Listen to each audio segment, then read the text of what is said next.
Vous êtes très nombreux à nous suivre de partout à travers le monde. Mesdames et messieurs, merci une fois de plus de nous rejoindre dans ce nouveau numéro de cette émission, une émission spéciale à bâton rompu, à cœur ouvert.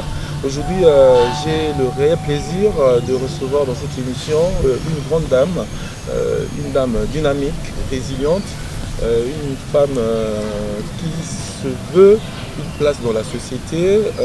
Je ne vais pas responsable d'une organisation non gouvernementale. C'est une femme à plusieurs casquettes. Elle est entrepreneur, elle est coach, elle est motivatrice.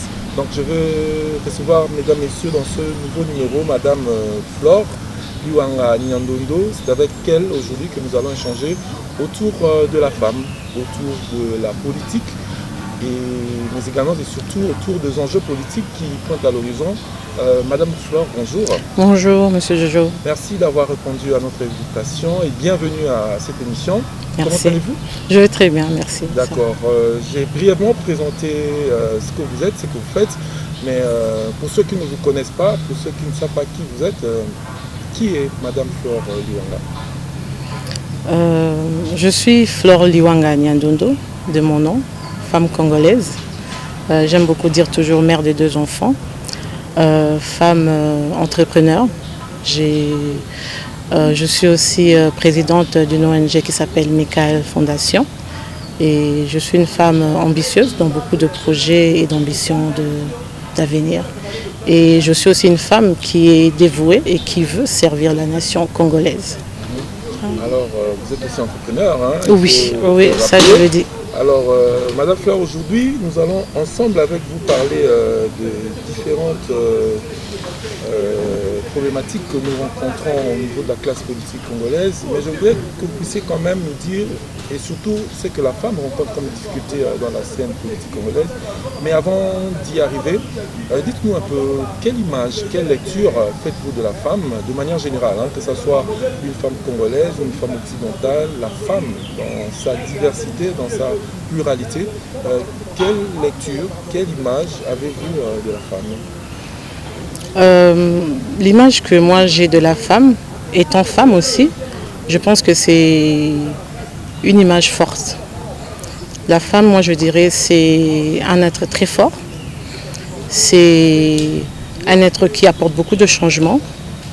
C'est une personne, c'est un être qui est résilient aussi, qui est capable de changer beaucoup là où elle est, comment je peux dire ça? Donc elle a sa place aussi dans la société. Elle a sa place aussi dans la société. La femme, vous disiez que tout à l'heure que la femme est un être qui est forte, qui a beaucoup de potentialité, qui a sa place dans la société, c'est ça. Et puis, mais est-ce que vous avez l'impression qu'on ne donne pas beaucoup de chance à la femme de s'exprimer? Oui, la femme, je trouve que pas seulement qu'on ne la donne pas beaucoup de chance de s'exprimer, mais elle sait aussi réserver de la manière dont elle est reçue par beaucoup dans la société, surtout les hommes. Pourtant, la femme, c'est un être fort.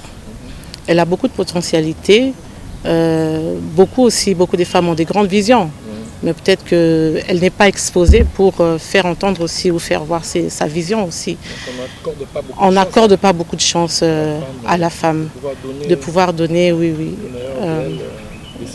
de s'exprimer dans la société, raison pour laquelle peu essayent d'affronter, si je peux dire d'une manière, la politique, surtout au Congo.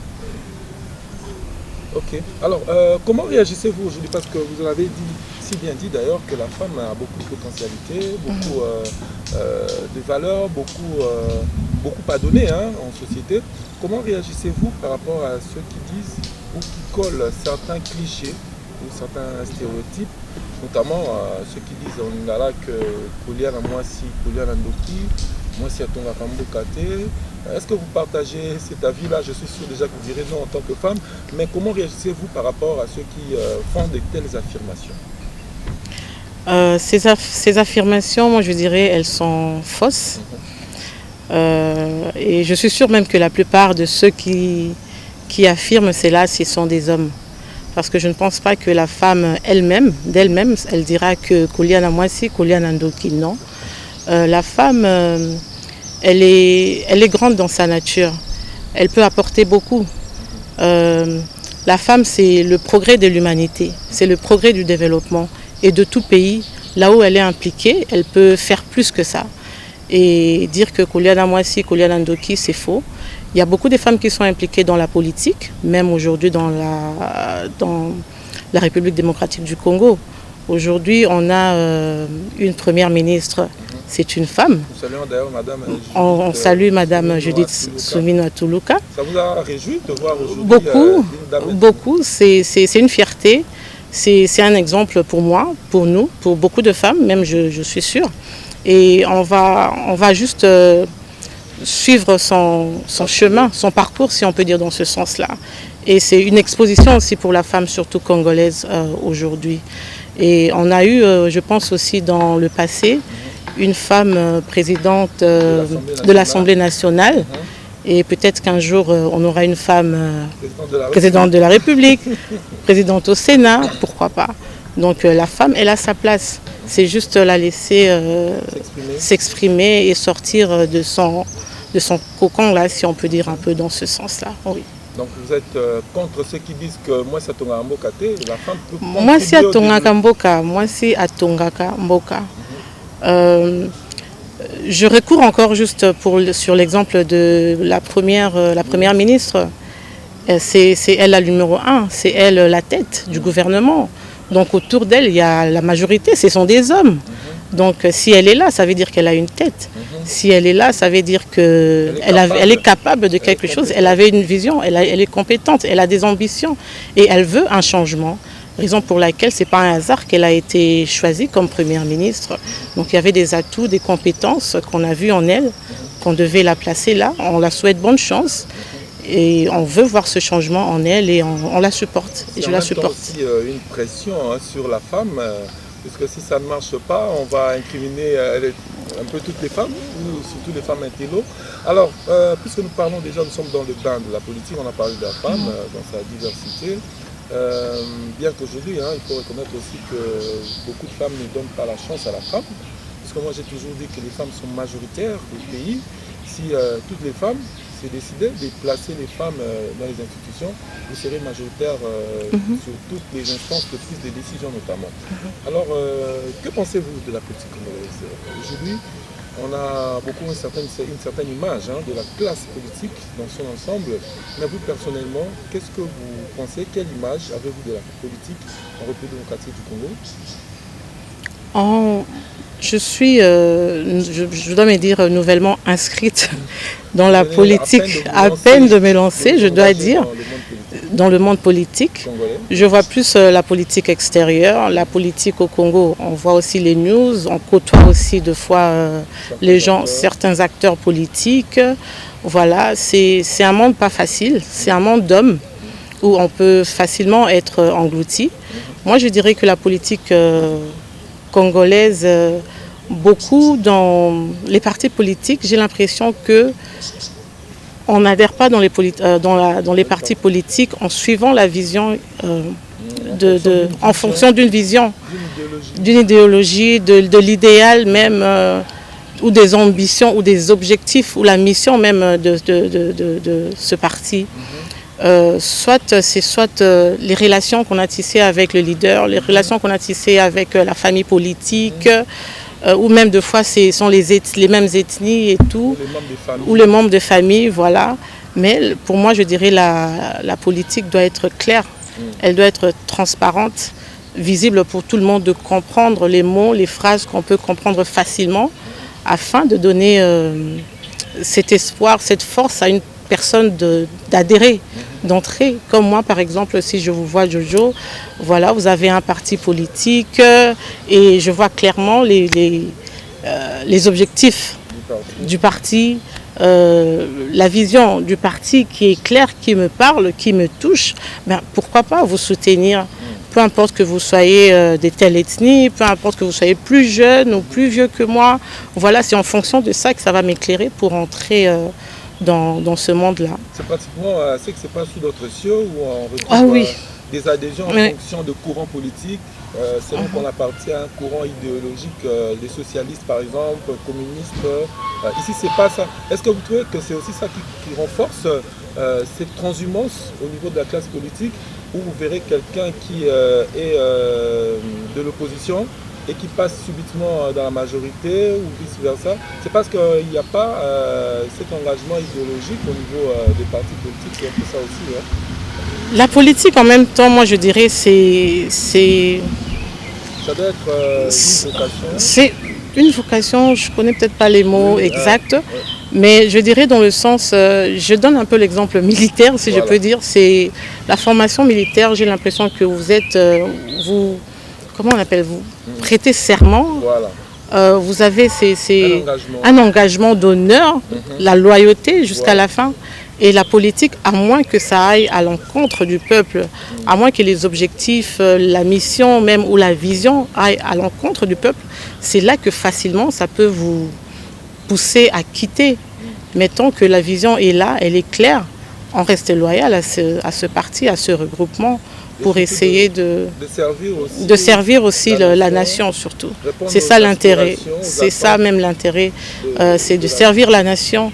C'est de servir la nation du pays. Voilà, vous avez certainement une idée de ce que vous voudriez que la classe politique puisse être, la classe politique congolaise. Je rappelle que vous avez aussi vécu un bon moment à l'extérieur du pays, vous avez vécu notamment aux États-Unis. Est-ce que vous pensez que la classe politique congolaise, tout est noir ou comment vous souhaiteriez que soit la classe politique? Comment d'après vous, vous voudriez que la classe politique puisse se comporter en fonction de ce que vous venez de dire, notamment en ce qui concerne des problématiques idéologiques, ou même des problématiques d'idéal ou de vision? Comment, d'après vous, vous souhaiteriez, l'idéal, d'après vous, ça serait quoi pour la classe politique? L'idéal, pour faire court, pour moi, ce serait d'abord une politique ou une classe politique qui est patriote. Ça veut dire beaucoup de patriotisme au sein des acteurs politiques. Les gens ou les politiciens, si je dois dire dans ce sens-là, qui regardent d'abord le peuple, qui se soucient du peuple, qui ont une grande vision pour le pays, le développement du pays. Et c'est là que ce sera un peu plus encourageant même pour de nouvelles têtes, comme nous aujourd'hui même, d'entrer même en politique et de vouloir aussi apporter une pierre.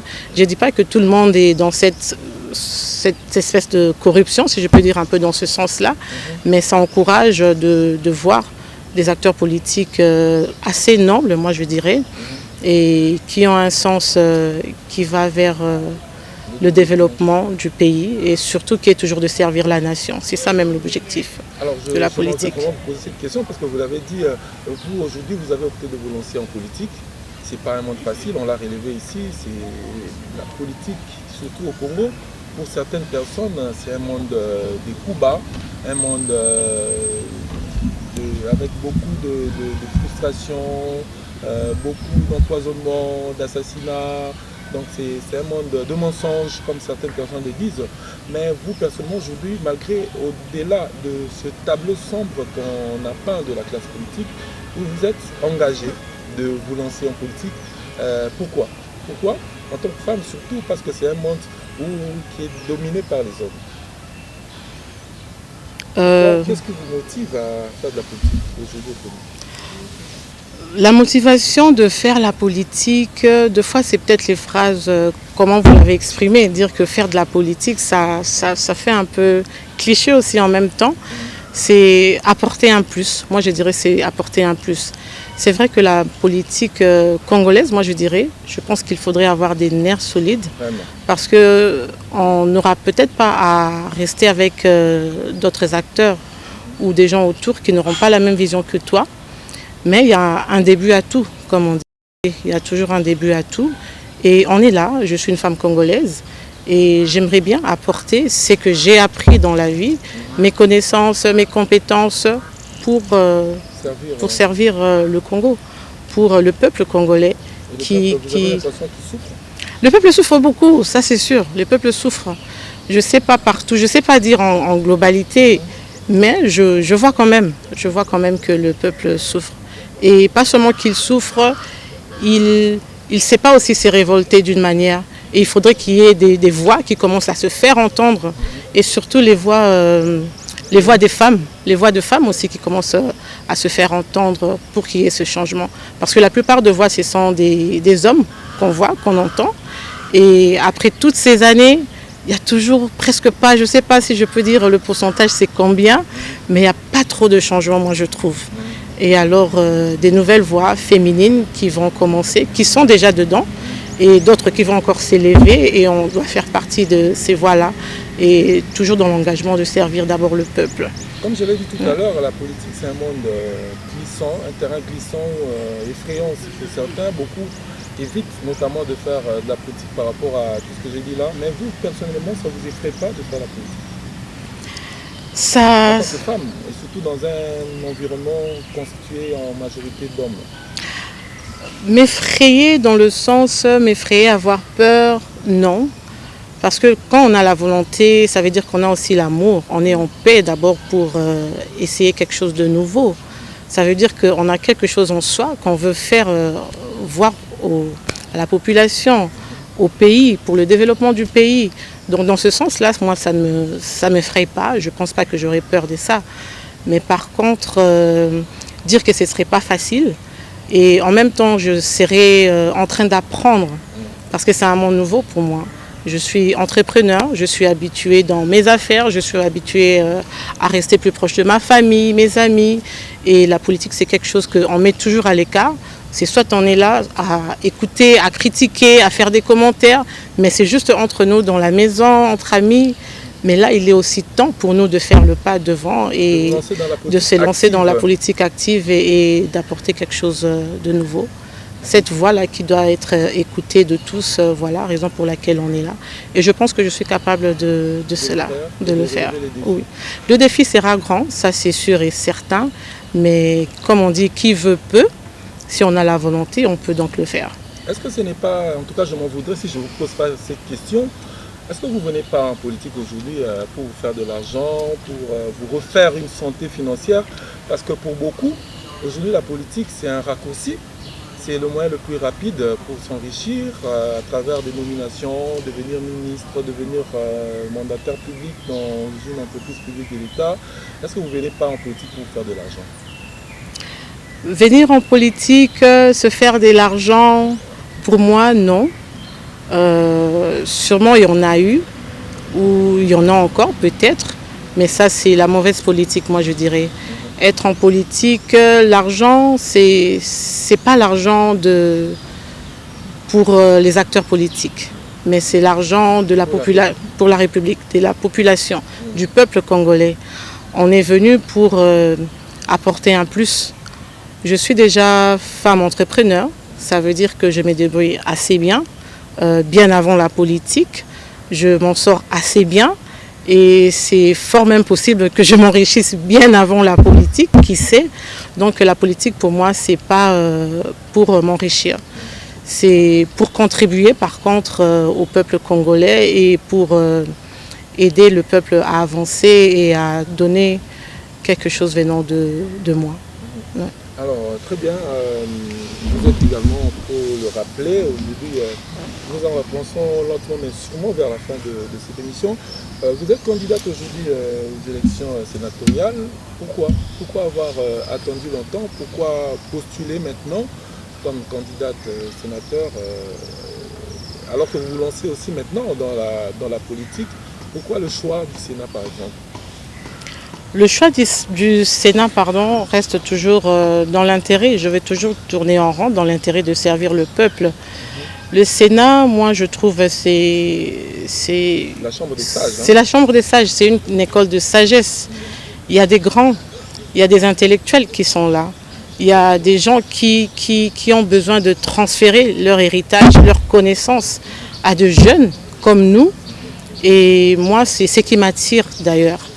Il y a beaucoup à apprendre du Sénat. Ce ne serait peut-être pas chose facile, mais c'est possible. raison pour laquelle j'ai mis ma candidature en tant que candidate sénateur. Vous aussi le numéro, c'est le numéro? Le numéro 92. Voilà. 92. Pour le candidat, les députés provinciaux qui doivent voter pour vous. Pour tous les députés provinciaux qui doivent voter pour moi, c'est le numéro 92 pour candidat Sénat Kinshasa. Oui. Qu'est-ce que vous pouvez dire aussi à plusieurs femmes, notamment les candidates, plutôt les députés provinciaux, femmes qui doivent vous faire confiance, qui peuvent vous faire confiance, bien évidemment aussi les députés provinciaux hommes, parce que vous serez certainement élus par non seulement les hommes mais aussi les femmes, non seulement les femmes mais aussi les hommes. Qu'est-ce que vous pouvez dire comme message et pourquoi ils doivent voter pour vous? Le message pour moi, surtout aux femmes, c'est serré, comme on dit, déjà que les femmes sont minoritaires, je pense, dans la classe politique de manière générale. Il n'y en a pas beaucoup qui sont vues, qui sont entendues. Et comme on dit, l'union fait la force. Donc les femmes aussi doivent élever, doivent soulever les autres femmes, doivent nous tirer de haut, vers le haut. Peu importe là où on veut s'engager, que ce soit dans la députation, que ce soit dans le Sénat, que ce soit en tant que gouverneur. Moi, j'implore toutes ces femmes qui sont déjà dans la politique, ou les députés provinciaux qui sont là, surtout les femmes, d'élever les femmes pour que les voix des femmes soient plus entendues. On doit se soutenir aussi en tant que femmes pour le développement de notre pays. Et je demande aux députés provinciaux surtout, de me faire confiance. J'ai des compétences, j'ai des atouts, j'ai des valeurs, mais pour que ça soit vu aux yeux de tous, pour que ça soit entendu aux yeux de tous, il faudrait que je puisse avoir cette chance de passer comme candidat sénateur ou sénatrice un jour, et tout dépend d'eux. Mais je suis sûre et je fais confiance à eux qu'ils vont faire le bon choix. Et le choix, c'est d'être patriote, de choisir aussi si je peux appeler ça, les collègues qui sont patriotes aussi, qui ont la volonté surtout de servir le peuple congolais. Et devoir changer les choses. Et je fais partie de ces gens-là qui ont cette volonté, qui ont cet amour, qui ont ce cœur pour cette envie même de servir le Congo pour un changement. Même que si le changement est même à 10%, avant de partir, au moins on aurait fait quelque chose. Et c'est ça même l'impact, et c'est ça même la fierté de servir, et raison pour laquelle je suis candidate sénatrice 2024 pour Kinshasa au Congo. Vraiment, vous entendre parler, si j'étais un député provincial, directement vous auriez ma voix. Merci, merci. Alors nous sommes vraiment arrivés à la fin de cette émission, Madame Flore, on ne va pas prendre trop de temps. Merci d'avoir répondu à notre invitation. Merci pour l'invitation. Si on peut vous accorder aussi un dernier mot pour aujourd'hui, quel est le message que vous pouvez lancer à toute la population congolaise qui souffre, qui peut vous faire confiance, aux acteurs politiques congolais de tous bords, et surtout à la jeunesse, parce qu'il faut reconnaître qu'aujourd'hui la jeunesse est confrontée aussi à diverses difficultés, les jeunes filles, et puis vous êtes aussi encadrice de la jeunesse, avec surtout les jeunes filles. Quel est le message que vous pouvez lancer à toute la population congolaise qui nous suit en ce moment? Mon message, si je dois improviser, ce serait je suis là, c'est un message d'espoir, et je dirais que je suis là, je veux donner l'espoir au peuple congolais. Je suis une mère, je suis une sœur pour mes citoyens, mes frères et sœurs congolais. Je suis aussi une fille pour beaucoup des femmes congolaises, de papas congolais aussi, et de m'accorder cette chance, de me faire confiance, et ensemble on va aller de l'avant. Voilà, on est pratiquement arrivé à la fin de cet entretien. Madame Flore, nous vous remercions d'avoir accepté de répondre à cette invitation.